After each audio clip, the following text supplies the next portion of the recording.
और दरा आदम खेल में वफाकी वजीर शिबली फराज की गाड़ी पर हमला। पीटीआई के सेनेटर महफूज रहे, ड्राइवर और मुहाफिज जख्मी हो गए।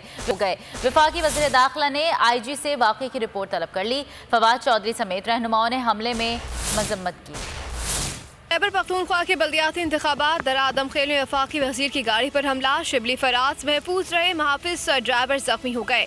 ट्वीट में शिबली फराज का कहना था कि हमलावरों के पास कुल्हाड़ियाँ और डंडे थे। काले झंडे उठाए हुए हमलावरों का हुलिया कुछ मुख्तलिफ था। हमले के दौरान फायरिंग भी की गई। पुलिस के मुताबिक वफाकी वजीर की गाड़ी पर पथराव हुआ, जिससे गाड़ी की विंड स्क्रीन मुतासिर हुई। वफाकी वजीर दाखिला शेख रशीद ने वाक़े का नोटिस ले लिया। IG से रिपोर्ट तलब कर ली। फवाद चौधरी समेत रहनुमाओं ने हमले की मजम्मत की। सब्सक्राइब करें और बेल दबाएं ताकि कोई खबर रह न जाए।